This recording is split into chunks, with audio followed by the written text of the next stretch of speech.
tardes, días, tardes, noches. No sé cuándo estaréis viendo esto. La verdad que no sé cuándo estoy en la agenda de este Warandinga Summer Sessions.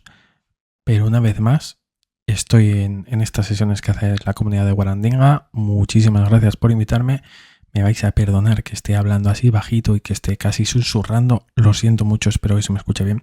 Pero estoy grabando esto bastante de madrugada. Parece raro en mí, ¿no? Pero había que grabarlo. Queremos participar, queremos compartir y al menos es mejor que nada.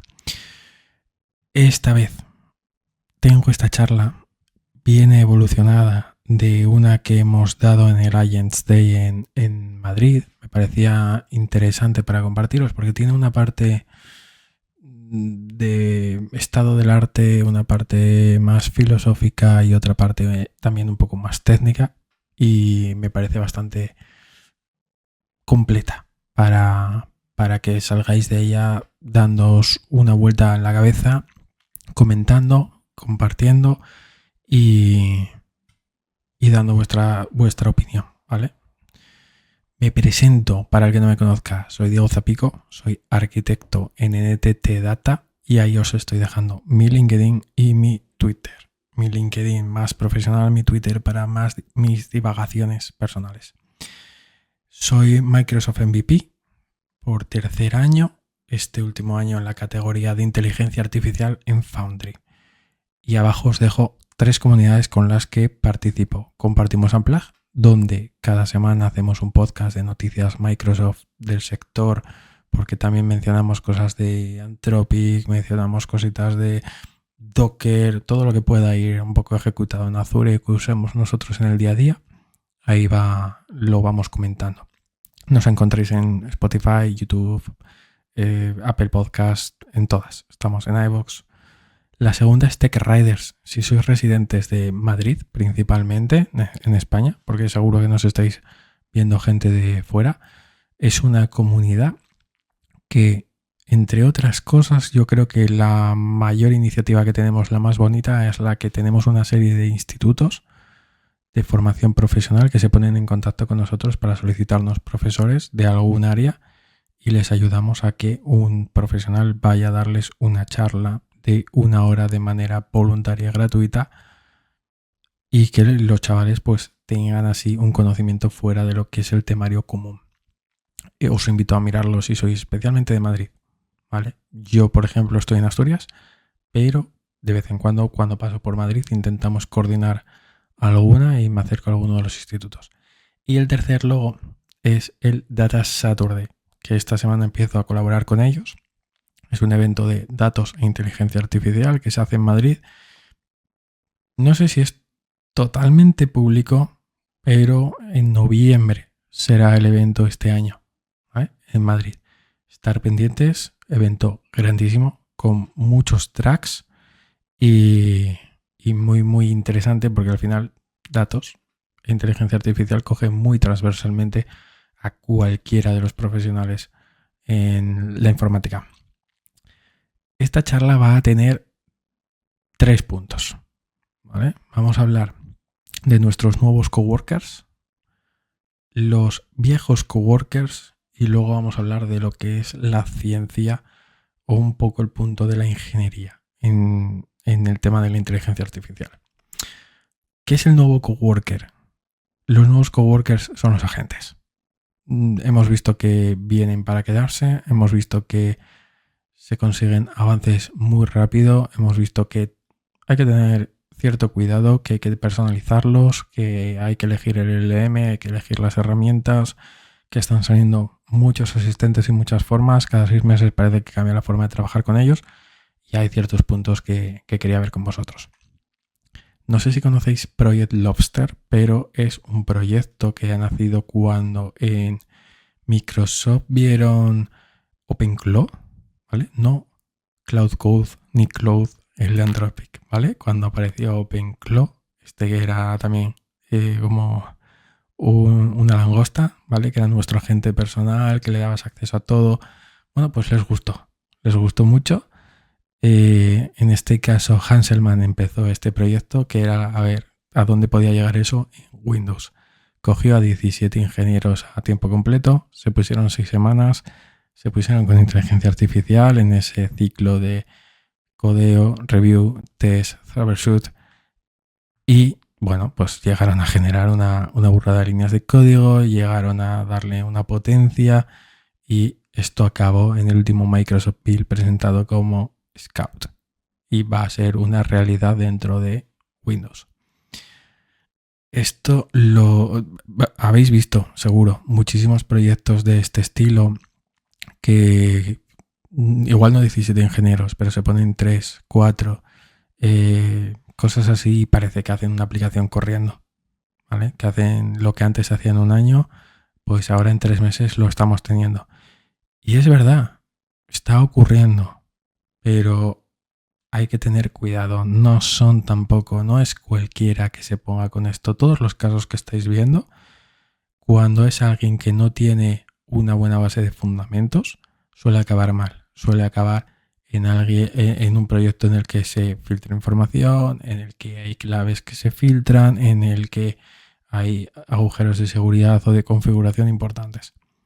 Aquí no están cogiendo a cualquier ingeniero. Cuando apareció OpenClaw, el creador de OpenClaw no era cualquier ingeniero.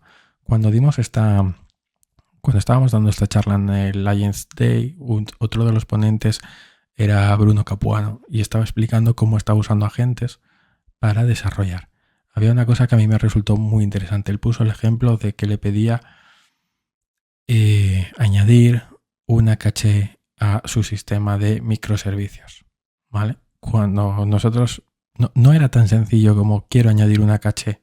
Si tú le dices a tu asistente quiero añadir una caché, hay una cosa que seguramente ocurra y es va a añadir una caché en memoria, en un único contenedor, o cada contenedor va a tener su caché en memoria. Eso no funciona cuando tienes distintos contenedores con la misma instancia, ¿vale? Cuando es distribuido tienes que tener una caché compartida entre todos. Y su prompt ya mencionaba este tipo de cosas. Quiero crear una caché, oye, que sea un Redis, que no sea en memoria, ten en cuenta que vas a tener contenedores. Esto tienes que tener una base, tienes que saber por dónde va a ir el sistema, porque si no, lo que va a ocurrir es que la va a hacer en memoria, la vas a ir a probar, vas a ver, o igual no lo ves, porque tú le estás levantando un contenedor y te funciona, y dices, perfecto, lo subes a producción y resulta que no funciona como debería. Si te das cuenta, bien, pero eso puede estar ahí un tiempo funcionando, creando una caché en cada contenedor. Cuando te das cuenta, lo tienes que volver a hacer. Este tipo de... Y al final parece como que lo hiciste 2 veces o incluso 3, ¿no? Este tipo de cosas es muy importante. La IA tiene sus sesgos o su funcionamiento que, bueno, es peligrosillo, ¿no? O no es tan controlable como creemos. Os dejo aquí Tiny Tool Town. Es también otra herramienta que hizo Hanselman. ¿Qué ocurría o qué está ocurriendo actualmente? La IA nos permite hacer código tan rápido, cositas tan rápidas, que al final la gente está produciendo herramientas pequeñitas que solo usarás tú porque no son profesionales, no te haces responsable de lo que ocurra. Y en esta página van publicando muchas de ellas, que ya están en GitHub. Hay cosas que son basura, o sea, os lo digo así. Hay cosas que, oye, pues me hice una aplicación para cambiar el icono del mouse. Basura, porque la podías cambiar de cualquier otra forma o no era necesario o no aporta nada. Hay otras que, por ejemplo, hay una que es una que yo os recomiendo, ¿no? Por ejemplo, para ver diferencias entre PDFs. Oye, pues esa me parece un poco más interesante. Quizás son herramientas que si llega un momento que necesito y me pongo a buscar, acabo viendo que hay una herramienta de pago. Tampoco me interesa pagar para un uso, aunque sea $20, $10, $5. Igual no me interesa tampoco llegar a pagar este tipo de cosas, ¿no? Y me la he creado, me ha presentado un reto y las están publicando ahí. Y hay que tener cuidado también con este tipo de cosas, ¿vale? Y porque nadie se hace responsable de lo que ocurre por ahí. Imaginaros que la IA metió un error y solo cuando tienes una CPU AMD hace un error. y la persona que lo probó tenía una Intel y tú lo vas a abrir con una AMD y eso salta. Nadie ha probado estas cosas más que su pequeña prueba, su pequeña ejecución. A mí me ocurría el otro día que una persona me decía, tengo todos estos vídeos, no se ven bien en mi monitor, en mi televisión, mira a ver qué ocurre. Y yo dije, seguramente sean enormes, una resolución enorme. Oye, no me creé una aplicación directamente, lo que he hecho ha sido un script usando FFmpeg, si no lo conocéis, que es una librería muy popular para vídeos y audios. Pero con ella creo una que, ¿qué quieres hacer? Lo quiero reducir para televisión. Y se leía todo el sistema de carpetas y los iba reduciendo y generando una copia. Ese tipo de cosas, ¿lo podría haber hecho en el pasado? Sí. Seguramente me hubiera costado bastante más llegar a ese tipo de procesos. No me hubiera hecho seguramente ni un PowerShell, ni me hubiera hecho seguramente una pequeña aplicación en Python. Y de esta forma, en cuestión de 20 minutos, tenía algo hecho. La IA viene para quedarse. La IA nos ahorra tiempo si sabes usarla. Si tienes esos fundamentos, sabes guiarla, sabes cuándo se ha desviado o presientes cuándo se ha desviado y si sabes qué es lo que le tienes que pedir. Porque si no, nos va a llenar todo de basura. Nos va a llenar todo de basura. Si no tienes los fundamentos, no te vas a dar cuenta de que lo que te está haciendo es basura. Hay algunos ejemplos. Algunos de estos los estoy sacando de una charla que dieron Mark Russinovich y Hans Selman en el Build. Charla que os recomiendo mucho, pero vais a ver muchas cosas que compartimos. Si nosotros le pedimos es el mítico paso, ¿no?, de verificación de cuenta, de tienes que enviarle un código al usuario por SMS y que lo meta en la ventana. Si solo le dices eso, seguramente la IA te genere algo como esto. Y que te diga, oye, hemos enviado este código a tu número, por favor introdúcelo. Esto es totalmente inútil. Pero si no te has parado a pensarlo, a verlo, oye, puede ser un proceso totalmente inútil, tan simple que alguien diga, bueno, pues está bien, hacer lo que me pidieron, ¿no? Manda el código al móvil, la persona lo mete y funciona. O, vale, lo voy a dejar así para depurar. Y cuando esté en producción, que no salga el número. Y no te has dado cuenta, igual lo que has hecho es simplemente display none, ¿vale? Porque imaginaros que esto es una web y haces display none y sube a producción. Alguien le da F12 y ve ese código. Esto es algo que yo creo que si haces no se te ocurriría, pero como vamos tan rápido, nos lo va generando la IA, es algo que podría pasar. La IA tiene un sesgo que a mí me da muchas veces miedo. Y confiamos en que nos dice que ha hecho algo y lo ha hecho y no es verdad. Nos dice, ¿qué ocurre muchas veces cuando le decimos, tienes que hacer esta lista de 5 cosas y te dice, vale, he hecho las 5. No hay nada que te garantice que ha hecho las 5. Te puede decir que las ha hecho y esta vez ha hecho las 3 primeras, la siguiente ha hecho 5, la siguiente ha hecho las 2 primeras y las 2 últimas. A veces miedete que esto sea tan variable, ¿no? Y ocurre. Lo podemos limitar más o menos, hay que controlarlo, hay que desconfiar de ella siempre. Esto es de 2001, Odisea en el espacio. Hay un momento en el que el protagonista le dice a la inteligencia artificial, a HAL, oye, abre las puertas. Y HAL le dice, no las voy a abrir. Oye, abre las puertas. No las voy a abrir. ¿Por qué no las quieres abrir? Porque sé que vas a desconectarme. Nuestra inteligencia artificial actual se parecería más a esto otro que pone el tweet, ¿no? De, oye, abre las puertas. Claro, las voy a abrir. Las puertas siguen cerradas. Tienes razón. Las voy a abrir. Oye, que siguen cerradas. Oh, sí, tienes razón. Venga, las voy a abrir. Te da la razón a todo. Hay que tener mucho cuidado con las preguntas que le hacemos o con las cosas que le pedimos. Si nosotros le decimos, está viendo nuestro código y dice, analízalo y encuentra errores. Siempre te va a dar errores. Aunque lo que estés viendo o lo que te esté diciendo no sea realmente un error. Siempre te va a dar algo. Porque le has pedido que te dé errores.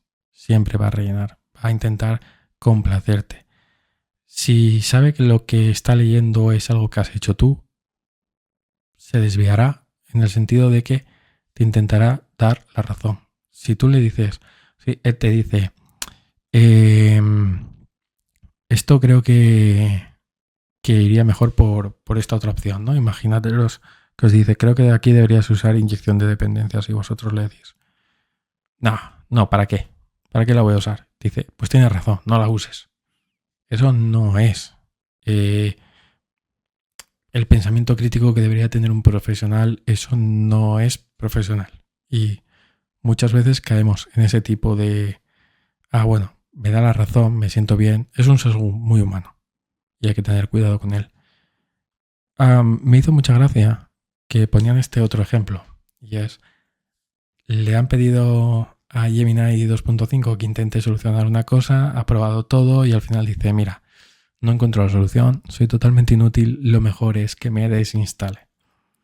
Llegan a estos comportamientos y que a veces, como hayas puesto un autopilot, ¿vale? Como le hayas puesto en auto a todo, venga, le lanzo una sesión y hago un auto y tiene capacidad de ejecutar comandos, no sabes la que te puede liar.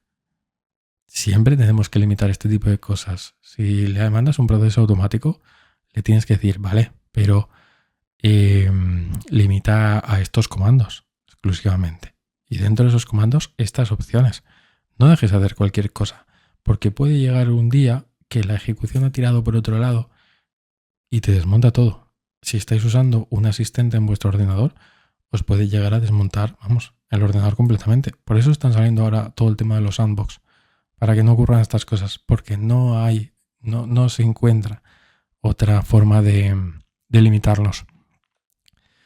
Los agentes de código, para mí especialmente, tienen un problema si los estamos usando.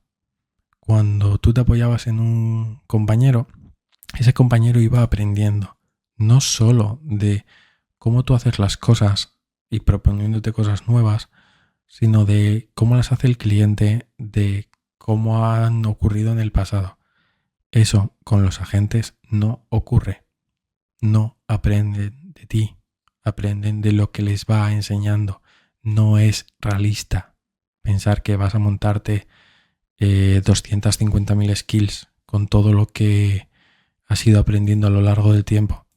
No es eficiente si tú te acabas montando ese tipo de cosas y para casi cualquier cosa que vayas a hacer, tiene que analizar de estas 100 skills si alguna le vale. No es eficiente, no es coherente. Y eso es un problema enorme. Aunque la lleves usando un año, si no has cambiado de modelo, o aunque hayas cambiado de modelo, la empresa que lo desarrolla ha decidido que tiene que tener otro conocimiento, no sabe nada de lo que tú has hecho ni de cómo lo haces. Y repito, ir metiendo skills y skills tiene un límite.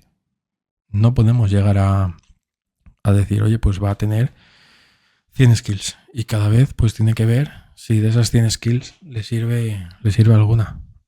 No es algo realista.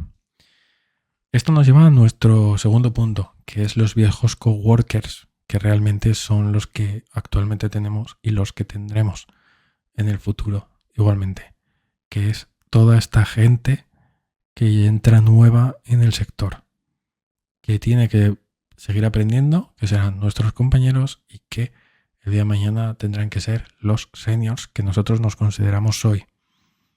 Y ha cambiado todo porque no sé cómo lo veis vosotros, pero yo no veo muchas ofertas de juniors. Parece que ahora solo se buscan seniors, pero esos seniors se van a jubilar.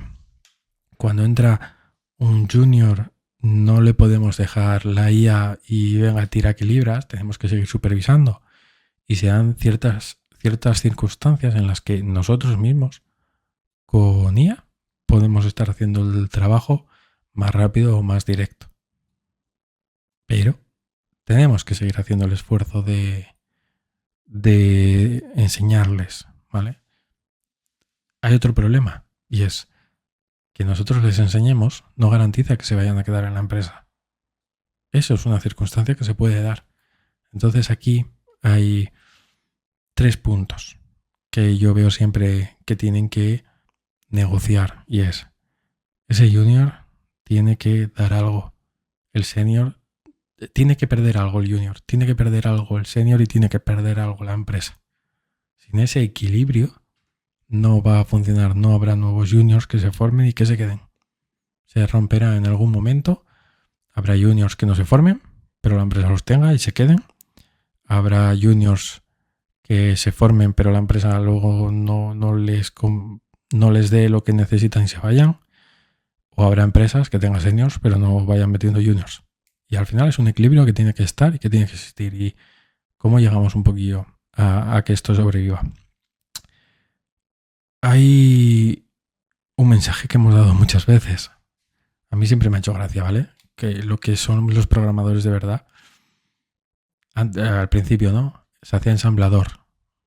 Ya ensamblador yo creo que ya no es programadores de verdad. Yo creo que el binario, los ceros y los unos, son los programadores de verdad. Todo por ahí para arriba ya no son de verdad.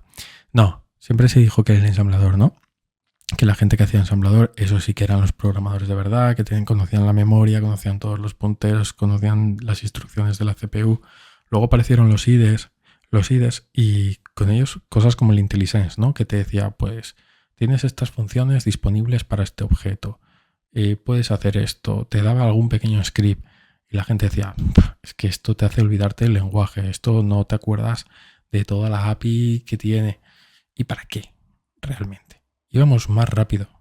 No te solucionaba nada, tenías que seguir aprendiendo, pero sí ibas más rápido. Y realmente, porque no te supieras qué métodos tenía un objeto de memoria, ¿eras peor programador? No. Luego apareció Stack Overflow y la gente empezó a decir, ahí la gente solo copia y pega. Es verdad, ¿pudisteis montar alguna vez algún programa solo copiando y pegando de Stack Overflow? Yo no he podido, no he visto ninguno hacerlo así. Ojalá, ¿no? Hubiera sido mucho más fácil. No, pero sí que había pequeños scripts que si los veías, los entendías y los implementabas, funcionaban y te salvaban bastante. Ahora, si ibas y no lo entendías, simplemente lo copiabas y pegabas, algo estabas haciendo mal, ¿vale? Y eso eran problemas a futuro. Aparece la IA y dicen el final de la programación. ¿Será el final de la programación? No. Porque, como os decía antes, tienes que enseñarle los fundamentos, tienes que guiarla y tienes que implementar las cosas.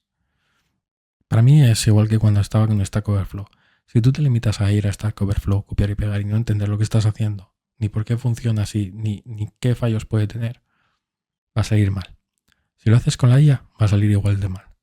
Más rápido, más caro, más barato, pero va a salir igual de mal. Tienes que entender lo que está haciendo la IA, tienes que entender por qué, tienes que saber ver cuáles son las limitaciones. Y todo esto, es lo que le tenemos que enseñar a la gente que entra nueva en el sector. Todo ese pensamiento que hemos ido generando con el tiempo, con nuestra experiencia, por qué lo vemos así, qué preguntas son las que nos hacemos, qué es lo que está pasando por nuestra cabeza cuando se presenta algo, las cosas que ellos pueden tener dudas, por qué no tenemos esa duda, por qué nuestra experiencia nos dice que debemos de ir por un lado u otro. Tenemos que pasar a ser tutores. Tenemos que dejar de toma tareas y arréglate y búscate la vida y vete desarrollando y ya iré mirando. Tenemos que pasar a un rol un poco más de tutelaje.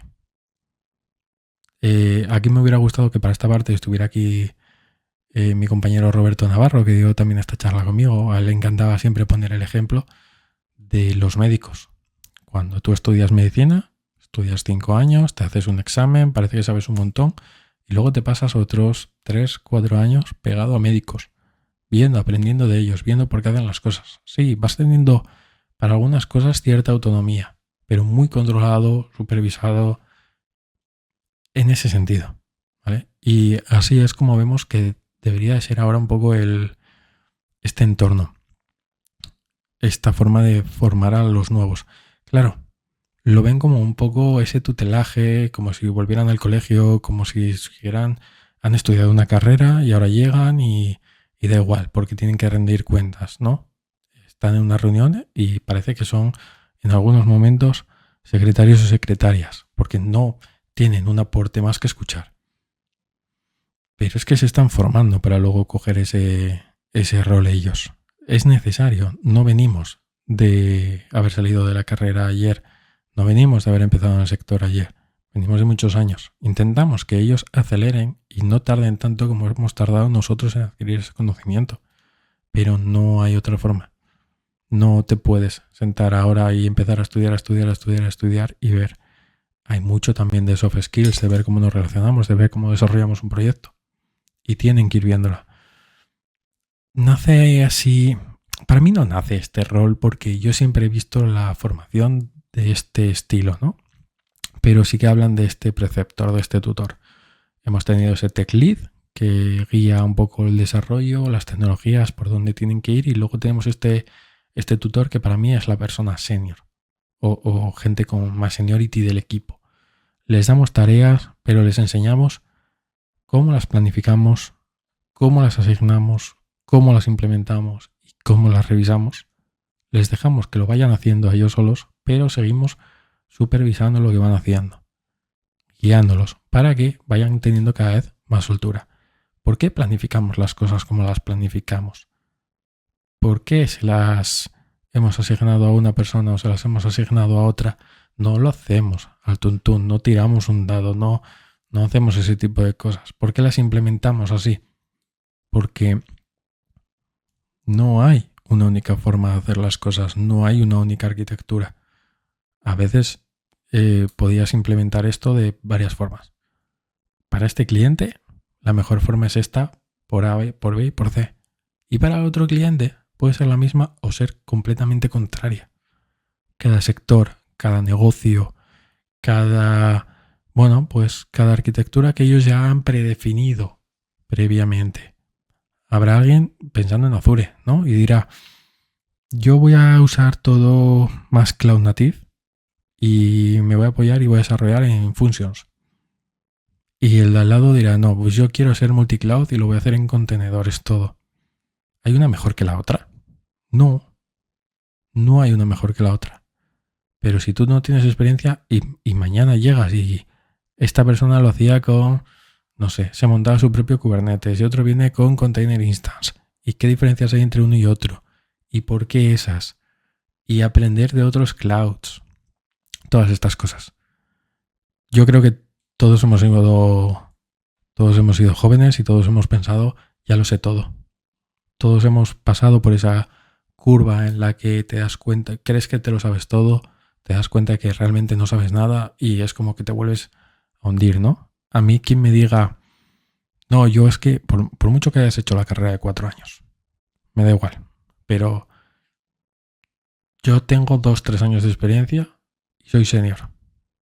Yo siempre diferencio aquí entre dos cosas, ¿vale? Tener seniority, que es una cosa más de soft skills, y tener expertise en un área, en una tecnología. Entonces, si a mí viene alguien y me puede decir, bueno, pues tengo seniority. Creo que es también un tema de ir trabajando, de haber hecho voluntariados, de haber gestionado personas. Podría darse, ¿vale? Pero quien venga y quien te diga, no, es que yo tengo una expertise porque llevo 2-3 años con Azure, no te creo. No te creo. Hay tantos servicios. Yo me he pasado meses con un único servicio. Cuando digo meses, me refiero a 8 meses con un único servicio y aún así me quedan 1000 cosas por aprender. Hay veces que he visto ese tipo de cosas y dice, no, porque ya sé hacerlo, es siempre A, B y C. Porque siempre han hecho functions, porque siempre han tirado de la misma tipo de base de datos, porque siempre les han hecho el despliegue de la misma forma. Pero eso no es que te conozcas ya la Azure. Con la cantidad de servicios que tiene, no creo que una persona tenga un expertise en 2-3 años. Claro, suena a mucho tiempo. ¿Cómo que voy a tardar 5 años en tener expertise? En dejar de... No me gusta esto, ¿no? Porque como decía, no dejar de ser un junior, porque puedes ganar seniority sin tener ese expertise, o puedes tener mucho expertise y no ser senior. Pero ¿cómo que no voy a evolucionar un nivel por año? Pues no. Pues igual no. Y no pasa nada. Y cuanto más potente sea ese tutor al que te unes, cuanta más caña te dé, te enseñe, pero también te deje volar, más conocimiento tenga, más rápido vas a ir, más vas a aprender. No quieras ser el mejor de tu equipo. Aprende del mejor de tu equipo. Pero si tú eres el mejor, no estás aprendiendo de nadie y se va más lento. Una última sección para estos 10-15 minutos últimos que nos quedan, que es la idea de la ciencia, ¿no? Esto lo pongo porque, especialmente con los sistemas de inteligencia artificial, estamos haciendo muchas cosas que hemos tomado así. Esto, ¿por qué? Porque lo hace todo el mundo. Esto, ¿por qué? Porque ha salido en un paper. Esto, ¿por qué? Porque se lo estoy viendo en una gran empresa. Y algo que nos diferencia del tema de la inteligencia artificial, que nos diferencia como buenos profesionales y como ingenieros, los que lo hayan estudiado o se hayan formado para ello, es que tienes que preguntarte el porqué de las cosas. No vale porque lo esté haciendo mucha gente. No vale porque se lo hayas visto a una gran empresa. Pueden estar haciendo cosas malas o no estar haciéndolo bien. Tenemos que dudar. Oye, este proveedor, ¿por qué me vende esto? ¿Y realmente lo está probando? ¿Y realmente se prueba de eso? ¿De esa manera? Yo creo que venimos de haber hablado de TDD, de que hay que tener pruebas, que se tiene que tener una cobertura del código. La realidad del sector creo que era otra, en la que había muchísima prueba manual, mucho QA, y se iban probando las cosas sin manuales. Esa no era la forma de tener pruebas de regresión ni de integración, pero era un poco lo que había, ¿no? Porque era más sencillo, porque es más barato de mantener. No tengo claro si es más barato, pero era más sencillo. Era más fácil poner a una persona quizás con menos conocimientos técnicos a, venga, ponte a probar, que a tener a los programadores haciendo esas pruebas. Además, es que no me gustan, es que tal, es que cual, lo de siempre, ¿no? Y con los sistemas de IA estamos haciendo otra vez un poco lo mismo. Cuando yo di esta charla, nadie en la sala o una o dos personas simplemente conocían los métodos que yo os voy a comentar ahora. La mayoría usaba LLM como juez para todas sus pruebas de todos sus sistemas de IA, ¿vale? Pero hay más cosas. Hay cosas que vienen de antes, que ya existían, que están implementadas, pero como no lo vemos tanto, no lo usamos. Tenemos el Bilingual Evaluation Understudy. Este mide cuánto se parece un texto generado con el de referencia, en lo que llaman enegramas. Enegramas no es más que coger grupos de palabras. Si cogemos un enegrama, sería palabra a palabra. En el caso de la referencia, el gato está. Todos esos, ¿no? Cada palabra sería un enegrama. Esto se va normalmente a 1, 2, hasta 4 palabras conjunto, ¿no? Entonces lo que hacemos es, el gato es uno, gato está es otro, está sobre otro y así, ¿no? Hasta grupos de 4. ¿Qué hacemos? Lo que se hace es comparar cuántos enegramas coinciden entre la referencia y la predicción. Expresiones regulares, separaciones de splits de texto. Esto va rapidísimo, es uno de sus pros. Es muy rápido de calcular, ¿vale? Funciona muy bien para traducciones porque tienen que ir literales. No vale que tú pongas sinónimos, entonces a una traducción origen, una traducción destino, es lo que debería pasar. Y es muy fácil de comprender. ¿Qué ocurre? Que si en esa traducción hay sinónimos, pues esto ya falla. El resultado de esto acaba siendo entre 0 y 1, ¿vale? 0 no hay ninguna coincidencia, 1 una coincidencia exacta, pues así, 0-100, ¿vale? De siempre. Claro, ¿qué ocurre? Que si se dan dos frases que significan lo mismo, pero se usan palabras distintas, esto falla. Por ejemplo, si la palabra de referencia fuera el coche es muy rápido y la predicción fuera el automóvil es extremadamente veloz, cambiamos ahí ese coche por automóvil y ese muy por extremadamente. Para una persona esto no cambia sustancialmente, pero aquí cambiaría todo. Te diría, oye, pues no, son casi, solo coincide el él y el es.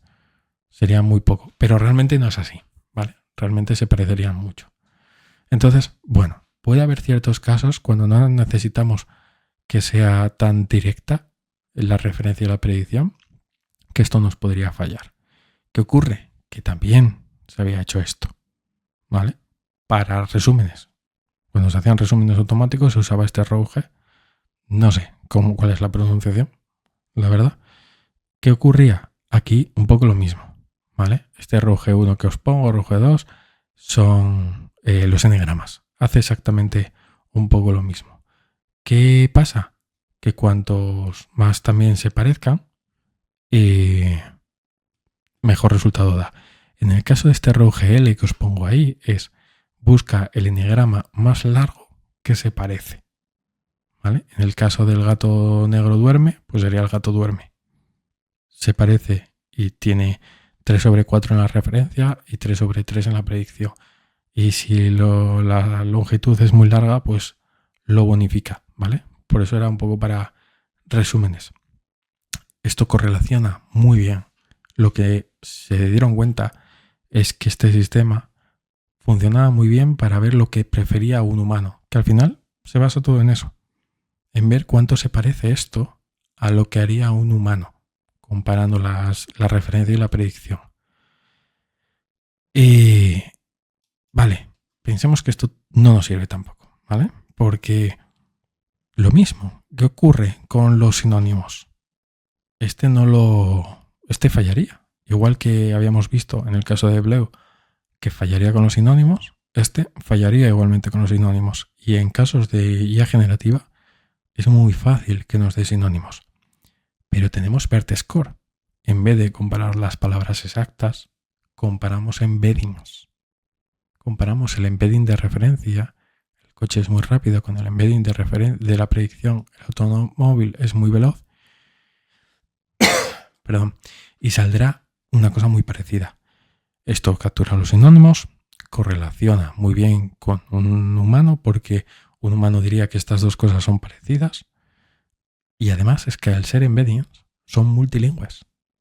El embedding para el coche, el automóvil es extremadamente veloz en español y el embedding para eso mismo en inglés tiene que salir muy similar. Entonces, aunque nosotros hayamos entrenado con español, nos valdría para algo en inglés o en francés o en otro idioma. ¿Qué ocurre? Aquí ya incrementamos el coste computacional porque ya tenemos que hacer embeddings. Y tiene otro error, que no detecta errores reales. ¿Qué quiere decir estos errores reales? Imaginaros la referencia, ¿vale? París es la capital de Francia. Correcto. Y imaginaros la predicción. París es la capital de Alemania. El embedding va a ser muy similar entre las dos. Porque bueno, está París, es la capital de, solo cambia el país. Y al final el contexto de ese token es un país. Entre Francia y Alemania no va a identificar tanta diferencia. Entonces lo va a dar como correcto. Pero hay un error en el mensaje. Entonces, esto tampoco es perfecto, pero es algo que se parece un poquito más a lo que buscamos. Hay otra aproximación más, ¿vale? Hay muchísimas más y os invito a que con esto lo que quiero hacer es que veáis que hay muchísimas más cosas que el LLM como juez, os planteéis si para vuestro caso de uso es mejor algo que no es el LLM como juez, que tenga más fundamento. Ahora vamos a ver el LLM como juez y que igual lo aprovechéis, ¿vale? Blurt. Lo que hacen es entrenar una red neuronal con casos que ellos conocen. Te dan una referencia, te dan una predicción y te dan la valoración de un humano. Entrenan la red neuronal con esto y lo que esperan es que cuando le den nuevos valores te diga la predicción que tendría el humano para esa referencia y para esa predicción. Y para esa predicción, perdón. Mejor todavía con la correlación con humanos, detecta los errores semánticos, ¿vale? En este caso ya veis que ponemos la Tierra gira alrededor del Sol, el Sol gira alrededor de la Tierra, valoración humana 0. El error que teníamos antes, que era que no controlaría estos errores, este lo podría controlar entre comillas, ¿vale? Si nosotros en vez de poner girar pusiéramos otra palabra o otro sinónimo, seguiría funcionando exactamente igual. El coste computacional aumenta más aún. Y decía antes que entre comillas controla detecta los errores porque depende del corpus de entrenamiento. Si nunca lo han entrenado con este tipo de cosas de si la Tierra gira alrededor del Sol o es el Sol el que gira alrededor de la Tierra o qué planeta es, y tú le pasas eso, él no va a saber que ahí hay un error. Si no se le ha entrenado con ese conocimiento, no va a saber que hay ese error. Entonces, nos vale para, si tenemos controlado el corpus, no nos vale para todo, exactamente. Como os decía, todos estos tienen 1000 papers, mucha ciencia. Me parece que si sale en un paper ya es ciencia, ¿no? Ya es verdad per se. Y yo lo que os invito a veces a cuando alguien viene y os dice, bueno, pues la IA soluciona este tipo de cosas porque sale en este paper, esto es más rápido porque sale en este otro. Lo bueno que tienen los papers es que son públicos, es que podéis leerlos y podéis plantear vuestro pensamiento crítico. ¿Esto tiene sentido? ¿Lo que están diciendo es reproducible? Debería de ser reproducible, debería de poder comprobarse en otro lado, pero que se haya publicado en un paper no lo hace per se ni cierto ni reproducible. Se ha visto muchas veces papers que se han publicado y igual que se han publicado este mes, al mes siguiente se han tirado para atrás porque se ha comprobado que tiene errores, por mucho que el primero haya pasado por pares, o que eso no es siempre así, o que hicieron una medida mal, o incluso dentro de 5 o 10 años. ¿Vale? Hay muchos papers, cuidado con eso. No todo es ciencia. ¿De dónde salió todo esto? Yo empecé a ver el método este de LLM como juez. Y dije, ¿de dónde sale esto? ¿Esto qué ciencia tiene? Porque los LLMs simplemente generan el token. Y yo lo que estaba viendo a la gente era, dime cuánto confías en esto. El LLM no está interpretando eso. No tiene nada, no tiene conocimiento real de lo que está haciendo. Nos da la sensación de que lo tiene y le damos humanidad al LLM. Esto hay gente que lo compara con el tema de los perros. Le damos sentimientos humanos a los animales. No los tienen, pero nosotros lo damos. Y con los LLMs hacemos mucho lo mismo. Como ya le hemos puesto que es juez, parece que es más cierto, ¿no? Que si lo llamásemos el LLM como cuñado en la barra del bar, le daríamos menos veracidad, pero es lo mismo. Hay varios métodos del LLM como juez. Uno de ellos, que está en PromptFu, es el Yeeval. El Yeeval está publicado por Microsoft. Ese es el paper donde se habla de Yeeval, ¿vale? Os lo dejo ahí. Yeeval se evaluó sobre GPT-3.5 y GPT-4. ¿Qué ocurre? Que hay gente diciendo que eso funciona en todos los modelos. En los nuevos GPTs y en otras familias, donde nunca se ha probado. No tiene sentido. Se probó en esos, pero no se probó en los demás. Las arquitecturas cambian, los corpus cambian. No tiene por qué funcionar igual. Seguramente vosotros lo que estáis haciendo para el Yeeval es te doy una referencia, te doy un destino y dime si es igual o no es igual. ¿Sí o no? O entre 0 y 5. O entre 0 y 10. Eso no es ni parecido a lo que hizo la gente de Yeeval. La gente de Yeeval le daba una referencia, le daba una predicción y le decía, evalúame en consistencia, fluidez, cohesión, hay varias, ¿vale? Coherencia, consistencia, fluidez y relevancia. Las estoy viendo en el chuletario. Para una de estas, lo primero que le decían al LM es haz un plan para evaluar la coherencia de la referencia contra la predicción. Y dame un valor, pero no decía dame un valor entre 1 y 5. No, decía y dame la probabilidad de que sea 0, la probabilidad de que sea 1, la probabilidad de que sea 2, la probabilidad de que sea 3, la probabilidad de que sea 4 y la probabilidad de que sea 5. O de 1 a 5. Era absolutamente igual. Sumaban todas esas probabilidades, las dividían y se quedaban con el número. Eso lo hicieron para un montón de cosas. ¿Qué es lo que vieron? Que para cada una de estas características que evaluaba, daba un porcentaje distinto. Correlacionaba de una manera con un humano y otro. ¿Cómo hacen esto? Cuando ponen a un humano a correlacionarlo, si es completamente distinto, da -1. Si es completamente igual, da 1. Dos humanos no correlacionan perfectos. No dan los mismos puntos en estas categorías a todos los textos. Correlacionan a aproximadamente 0,58 puntos. Eso se considera humano-humano. Son las métricas normales. ¿Qué ocurría con el LM como juez? Que dependiendo de la métrica, pero se quedaba en torno al 0,39, 0,45. Como todos los sistemas anteriores, BERT, Pleu y demás, daban por ahí o menos, dijeron, ostras, pues funciona muy bien comparado con esos sistemas, entonces ya está. Nos vamos a quedar con este. No está probado para sistemas nuevos. No podemos tomarlo como fe en todos los LLMs. Eso se probó para un corpus concreto, no se probó para tu corpus. Entonces hay que tener cuidado con este tipo de cosas. No se lanzó 10 veces, ¿vale? No te dicen si lo lanzaron 10 veces y si dio 1, si ese fue la mejor reproducción que se quedaron. Que iría cambiando. No lo hicieron. Por eso no me gusta confiar tanto en el LLM como juez. Y menos si lo aplicas como a ti te parece, que no está ni probado, ¿vale? Y hasta aquí la reflexión de todo esto. Espero que os hayáis quedado con algo sobre las cagadas y los grandes éxitos que tiene la IA en desarrollo hoy en día. Me encantaría que os hubierais quedado con algo. Si sois juniors, con cómo veis vuestra formación a futuro. Si sois seniors, con cómo estáis formando a los juniors.